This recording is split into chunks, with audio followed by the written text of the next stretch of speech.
What is up, YouTube? It's your boy SPAZWRC back with a motherfucking banger. This one we got major crimes. Every major U.S. war crime committed. Let's get straight into this, bitch. This is one of the most recent ones in the video, as it happened on October 3rd, 2015. On that day, an American military gunship attacked a hospital in Kunduz, Afghanistan. This was not a military base. It was a trauma center run by the famous aid group Doctors Without Borders. For about 30 minutes, the aircraft circled overhead, firing repeatedly and precisely at the hospital buildings. The gunship fired 211 shells in total. Inside, the scene was a nightmare. Some patients burned alive in their beds because they could not move. Doctors lost their limbs or were decapitated by shrapnel while trying to operate. As people tried to run from the burning buildings to escape, they were shot from the air. By the time the attack No, that's kind of fucked. I'm not even gonna lie. That shit is crazy. That shit is kind of crazy though. I would never.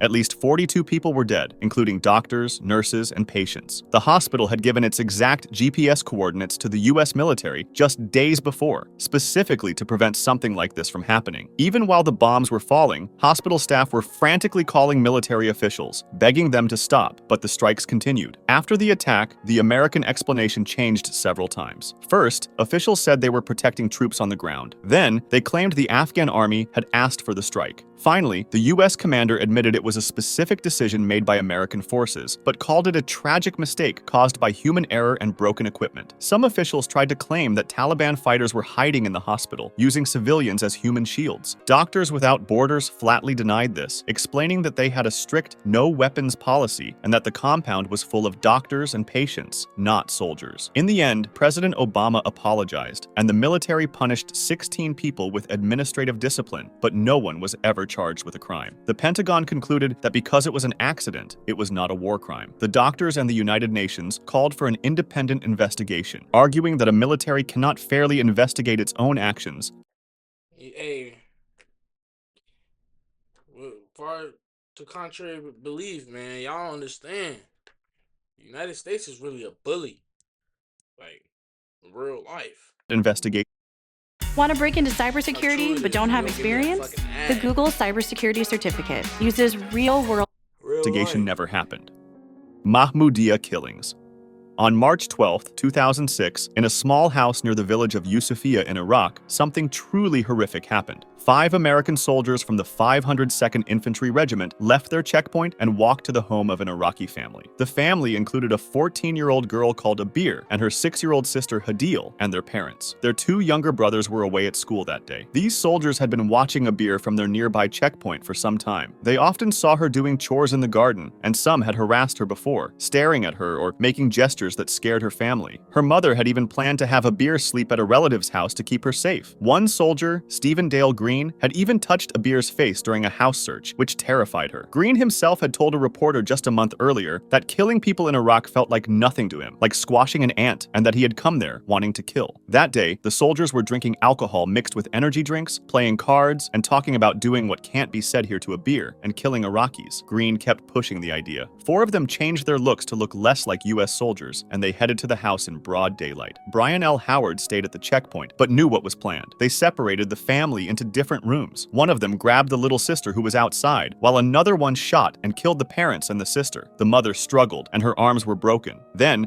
2 soldiers took turns doing what they had planned to Abir. The soldier who shot the family came in after killing the others, said he had just killed them all, and called it awesome. He then did the same thing as the other 2 soldiers to Abir, and then killed her. To cover it up, they poured petrol on her body and set fire to the lower part. The fire spread, and they burned their bloody clothes too, throwing the murder weapon into a canal. Afterwards, they went back and ate chicken wings to celebrate. Neighbors saw the smoke and rushed over. One described seeing the poor girl's body. They told Abir's uncle, who put out some flames to get inside, and saw the terrible scene. The surviving brothers, 9-year-old Ahmed and 11-year-old Mohammed, came home from school to find their house burning and their family gone. They were left orphans, raised by their uncle. The soldiers tried to blame Sunni insurgents at first, and for a while, no one investigated deeply, but the crime led to revenge attacks. Militant groups claimed they kidnapped and killed American soldiers from the same unit to avenge Abir, releasing videos of the bodies. The truth came out months later when another soldier in the unit, Justin Watt, heard about it from others and decided to report it, even though he feared his comrades might hurt him for speaking up. Investigations started, and the soldiers were arrested. Green had already left the army for mental issues, so he was tried in a civilian court. He was found guilty of rape, rape and murder, but got life in prison instead of death because the jury could not. Damn. Damn. Fuck. Nigga, you should have never did the shit in the first place. You should have never did the shit. But if you was gonna do it, stay the fucking army, nigga. You would've just got a dishonorary discharge, bro. Probably a few years in jail.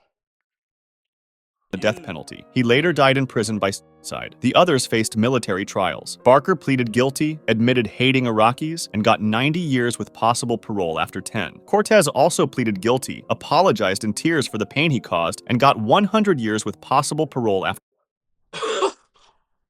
Never mind. What the fuck? Spielman was convicted and sentenced to 110 years with possible parole after 10. Howard, who helped cover it up, got 27 months. Another soldier who knew but did not. Hey. Howard got let. Howard. Hey. Report was discharged. He was discharged, but he didn't do anything. He just knew about it. Kankakee Massacre. American troops had just entered the town of Kankakee in Sicily. The German army had retreated, leaving behind a lot of destruction. So desperate and hungry, local people gathered at a bombed-out factory to take whatever supplies they could find. They were filling buckets with food and liquid soap just to survive the chaos. An American commander named Colonel McCaffrey arrived at the scene. He was supposed to be in charge of keeping order. Instead, when he saw the crowd, he demanded they leave immediately. When the people didn't move fast enough, the colonel ordered his own soldiers to fire into the crowd of unarmed families. But the soldiers refused to shoot, as they saw that these were just civilians. Furious, Colonel McCaffrey pulled out his own handgun and started shooting people himself. He killed at least 8 innocent people, including an 11-year-old girl. The most shocking part is that the colonel got away with it. He was never punished and lived for another decade before dying of natural causes. For years, this massacre was completely forgotten, and the truth only came out because the son of a witness finally decided to tell the world what he had seen. Tiger Force atrocities.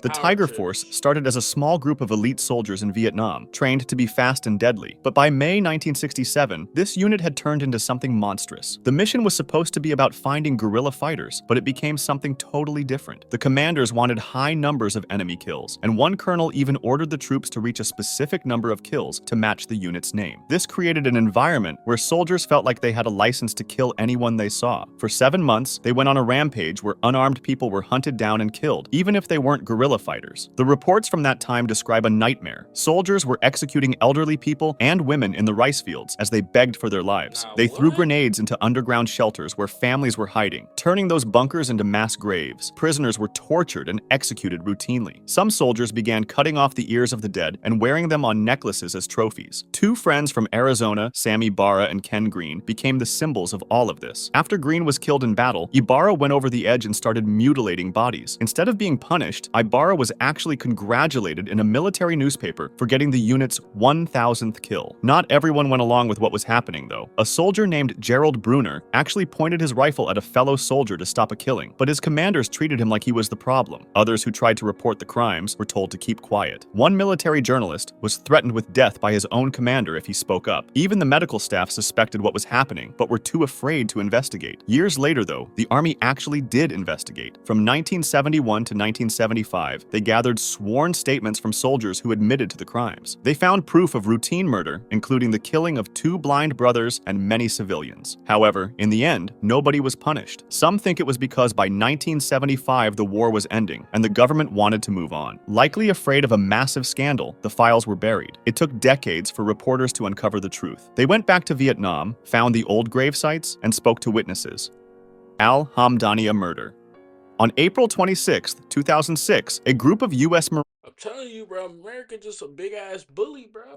went into a small village in Iraq called Al-Hamdaniya, not to fight, but to look for an insurgent. However, when they couldn't find him, they made a decision to just get someone else. There was someone called by the locals as Hashim the Lam, a disabled man who walked with a metal bar in his leg and had poor eyesight. The Marines broke into his house while he was asleep and dragged him away from his family. Before they grabbed him, they stole a shovel and an AK-47 from a neighbor's yard to use as props. They tied the disabled man's hands, forced him to walk to a hole in the road, and shot him to death. To cover their tracks, they fired the stolen gun into the air to make it sound like a battle was happening. Then, they untied his hands, planted the shovel and the rifle next to his body, and filed a false report claiming they had shot a terrorist who was digging a roadside bomb. When his family found him the next morning, he had been shot in the mouth, and his face was so swollen and beaten that he was almost unrecognizable. The truth eventually came out, and 7 Marines and 1 Navy medic were charged with murder and kidnapping. However, the justice system struggled to hold them accountable. Most of the men made deals to testify against each other in exchange for lighter punishments. The leader of the group was convicted of murder and sentenced to 15 years, but that conviction was later overturned due to legal errors. He was retried and convicted again, but in the end, the jury decided he didn't need to serve any more prison time. Gorla Massacre. On October 20th, 1944, children at an elementary school in Milan were running down the stairs toward the air raid shelter while bombs were being dropped on the city when a sudden explosion caused a tragedy. At the time, Milan was heavily bombed because it was one of Italy's most important industrial cities, and its factories were useful for supporting the war. The 451st Bombing Group of the 15th Air Force was assigned to bomb Milan, even though it was known to have a poor record, since earlier in the war, planes from the same group had accidentally bombed the town of Venafro, killing 40 Italian civilians and 17 Allied soldiers. Although they were investigated and criticized, no officers were punished because commanders feared it would hurt morale in future operations. Nonetheless, on the morning of October 20th, 1944, 111 American bombers took off from southern Italy. 2 bomber groups hit their assigned targets, and then it was the 451st Bombing Group's turn. They were supposed to strike the Breda factory. The lead aircraft made a fatal navigation mistake. Instead of turning left toward the target, it turned right, sending the bombers directly over the densely populated neighborhoods of Gorla and Prakoto. Realizing they could no longer reach the factory, the lead plane still dropped its bombs and ordered the others to do the same. All the bombs from the second wave fell on civilian areas. This attack, later known as the Gorla Massacre, killed about 614 civilians. Among the dead were 184 children who were inside the Francesco Crispi primary school when the bombs hit. Air raid sirens had sounded earlier, but many people didn't have enough time to reach shelters. After the bombing, there was internal criticism of the 451st Bombing Group, but there were no real consequences. No one was punished, and Milan was devastated. The children came to be known as the Little Martyrs of Gorla. Fascist authorities used the bombing for propaganda, calling the Allies murderers of children. Thuibo killings. On January 31st, Company H of the 2nd Battalion 1st Marines approached the small village of Thuibo at midday. Suddenly, they came under heavy fire, including from a .50 caliber machine gun. Pinned down, their captain, Edward Banks, called in airstrikes and artillery and asked for reinforcements. Even with help, though, they could not advance and stayed under fire until nightfall. At first light the next morning, the company pushed into the village. What happened next is where the stories split apart. Vietnamese communist sources say it was a massacre, and a village memorial lists 145 civilians killed, mostly women, children, and elderly men. U.S. sources, on the other hand, say 22 civilians died during 2 days of combat. The Marines reported 5 dead and 26 wounded in their own ranks, an estimated 101 Viet Cong killed. Captain Banks said it was impossible to tell who was enemy and who was friend. He claimed villagers sometimes watched booby traps go off without warning Marines. Overall, he described the mission as a search and destroy operation and denied a massacre. He insisted the Viet Cong used human shields and argued that, at most, 10 to 15 civilians may have been killed during the assault. He said he shouted for his men to stop firing when the enemy's fire ended. Some of his men, though, remembered things differently. Marine Jack Hill said the number of dead was ridiculous for a village they had thought was friendly. He said that the next day their orders were to sweep the village. Hill described forcing people from hiding by throwing grenades into bunkers. He explained that the language barrier and the pressure of war had a role in those choices. Villagers told yet other versions. A 14-year-old said jets and artillery struck first, then troops came, asked if people were Viet Cong, and shot them. Others said only women, children, and old men were present, and that short bursts of gunfire cut them down while they ate or pressed sugarcane. One woman said a grenade thrown into her house killed 10 family members, and that soldiers fired again into the corpses. Another said that a neighbor who had just given birth was killed, and her baby too, in a brutal way. One villager said babies clung to dead mothers' bodies when the shooting stopped, and that the living carried corpses to nearby posts to demand the killing end. Some said Marines later ordered them to dig up buried bodies to look for Viet Cong. When asked about claims that women and children were forced into a shelter and a grenade thrown inside, Hill said he could not confirm it. He described mass confusion and crying. The Marines battalion reviewed the 22 corpses and 18 wounded people brought to their command post and called these deaths an unfortunate side effect of the battle. Villagers insisted many were executed at close range after the Viet Cong had already left. The numbers remain disputed. Biscari Massacre.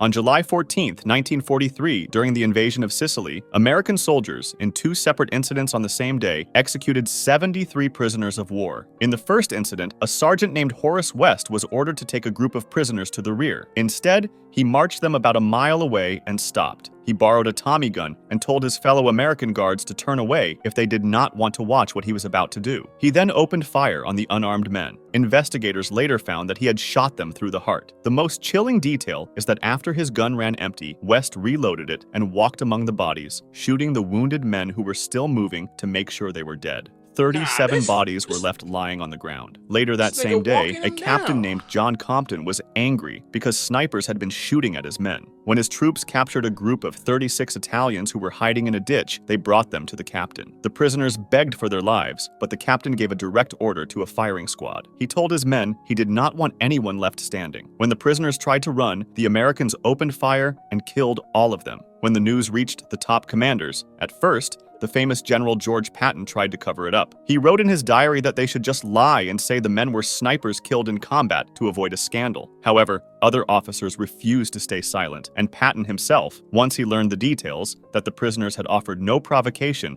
and were essentially being slaughtered, said, "Try those bastards." Both the sergeant and the captain were put on trial. The sergeant was convicted of murder and sentenced to life in prison, while the captain was found not guilty, claiming he was just following orders. Soldiers claimed that those orders came from Patton himself, who, according to their versions, said not to take prisoners if enemy combatants continued to resist within 200 yards of their position. The story has a shocking ending. The sergeant never actually served his life sentence. After the noise died down, the army quietly released him a year later. He was allowed to return to duty and was eventually given an honorable discharge.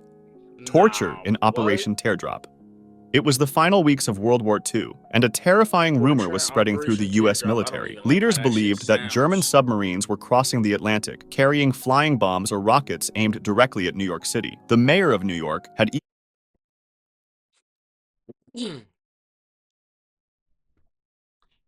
I don't even play when it comes to that shit. I don't even play when it comes to that shit. I don't even play when it comes to that shit. Like, not even a little bit. Why this shit look, bro? This shit blowing mine. Like, is that a little piece of hair sticking up? It is. Whatever. warned the public that attacks were coming. In response, the U.S. Navy launched a massive mission called Operation Teardrop to hunt down these boats before they could reach the coast. The fighting in the North Atlantic was brutal. During the battle, a German submarine named U-546 managed to sink an American destroyer, killing most of the crew. The Americans responded with fury, hunting the German boat for 10 hours until they forced it to the surface and sank it. They pulled 33 German survivors from the water, including the captain, Paul Just. However, instead of treating them like normal prisoners of war, the Americans were driven by panic. They needed to know if more submarines were coming with missiles. They separated 8 specific crew members, labeled them as specialists, and took them to a base in Newfoundland. There, the interrogators used what they called shock interrogation. They threw the men into solitary confinement, beat them, and forced them to do exhausting physical exercises until they broke. The treatment was so harsh that the German captain eventually collapsed unconscious. This torture continued even after the war in Europe had officially ended. Historians later described this as a singular atrocity. The tragedy is that it was all for nothing. After the war, investigators confirmed that the submarines never carried any missiles. The weapons that the Americans were so afraid of did not exist on those boats. Nah, what? Kandahar Massacre. Okay, but why start shooting? Why do the whole shooting shit? Why y'all sink a whole boat if y'all don't even got missiles on y'all shit? That shit don't make no sense. See? During the war in Afghanistan, on an ordinary night, families went to sleep as usual, but they were suddenly woken by flashlights and gunfire. What happened is that on March 11, 2012, U.S. Army Staff Sergeant Robert Bales walked into Afghan villages before dawn. U.S. investigators concluded that he didn't leave the base just once, but twice that night. First going to Al-Qazai, where he killed 4 and wounded 6, and then to Najiban, where he killed 12, including most of one family. Witnesses said some victims were pulled from sleep and shot in the head. They also described a woman— Nah, this nigga's bugging. What the fuck? Nigga, you waking niggas out they sleep with a pole in their face and you shooting them. That's crazy. dragged and beaten and more graphic stuff, which we won't go into detail for obvious reasons. In one home, bodies were gathered into a room and set on fire. By the end, Bales had murdered 16 civilians, 9 of which were children, and 11 came from the same family. Bales returned to his Nah, this a different like level of like. I can't even say that's PTSD or nothing, cause that's you killing kids, gang. Like you really going in a place where it's civilians and you taking the kids and you saying, yeah, let me kill these kids. Nigga, you sick. Later that morning and said, "I did it." Afghan officials called it intentional murder, and the US and NATO issued apologies. Protests erupted, and the Afghan parliament demanded a public trial in Kabul, but US officials said he would be tried under American military law. He was sentenced to life in prison without parole, and he was also reduced to the lowest rank, dishonorably discharged, and stripped of all pay and benefits. Dachau Liberation Reprisals. On April 29, 1945, American soldiers reached the Dachau concentration camp, and they walked into a nightmare. This was not just a normal military target. They found train cars packed with thousands of skeletons, bodies piled from the floor to the ceiling, and survivors who were starving and barely alive. Just days before, the guards had forced thousands of prisoners on a death march. The American soldiers were shocked and furious, and in that atmosphere, discipline completely collapsed. What happened next is known as the Dachau Reprisals. Enraged American soldiers and the liberated prisoners themselves began killing the German SS guards. Historians estimate that between 35 and 50 guards were killed that day. The killings happened in chaos. One American commander, Colonel Felix Sparks, later described a moment in a coal yard where a machine gunner opened fire on surrendered prisoners. Sparks ran over and physically stopped the gunner, but about a dozen men were already dead. In other parts of the camp, guards were shot near walls and guard towers without any trial. At the same time, the prisoners took their own revenge. They swarmed the guards, beating them with shovels, sticks, and their bare fists, or stomping them to death. In many cases, the American soldiers stood by and watched, deliberately looking the other way. The US Army actually investigated these killings immediately. A report confirmed that surrendered guards had been shot and that wounded men were left without medical care. Serious charges were considered, even against officers. However, General George Patton, the same general we talked about in the Biscari massacre, Yeah, I was about to dismissed say the he looked case. familiar. The legal review argued that because the horrors discovered at Dachau were so Americans, extreme, bro. it was unjust to punish the soldiers for snapping. In the end, no one was ever punished. Lipach Massacre. On April 22, 1945, near the German village of Lipach, American soldiers committed a brutal war crime that is rarely discussed. The day began with a harsh battle. American tanks attacked a group of German SS troops who held them off for hours with rockets and artillery. The Americans eventually broke through, but the real horror began after the main battle was over. While the rest of the army moved on, a smaller unit of American soldiers stayed behind in the village. They discovered a warehouse full of alcohol, and many of them got drunk. According to accounts, about 25 of these intoxicated soldiers then turned their rage on the prisoners they had captured. In total, 36 German soldiers died, and historians Damn. Nigga, so what I'm basically getting the gist of this whole video is alcohol and United States soldiers shouldn't be together. Because as soon as they come together, nigga, it's just a massacre of dead everything. Nigga, what the fuck? believe about 16 of them were executed after they had already surrendered. The details of the killings are gruesome. 10 prisoners were marched out to a meadow and shot in the back of the head. 6 others had their skulls crushed. What makes this even What the fuck? Bro, even on my angriest day, I wouldn't march a nigga straight down the block just to shoot him in the back of the head. Or want to crush a nigga's skull. Even on my worst even on my worst day. shocking is who these victims were. The German soldiers were incredibly young, with an average age of just 16. They were essentially Nigga killing kids. Y'all drunk ass niggas is killing kids. teenagers. The violence did not stop with the executions. The same group of American soldiers is accused of raping around 20 women in the village that same night. These crimes happened during the chaotic final Right, rush so to win the not war, only you and there was killing no real you accountability at feel the me, you time. clap the kids. If you want to discuss this You video raped the or suggest an parents. idea, Man, hey. Ooh. Like, comment, subscribe. Let me know what you want to see in the next video. I think I found my next video. Non-beliefs? Yeah. Get right, brush your teeth, fuck your bitch ass.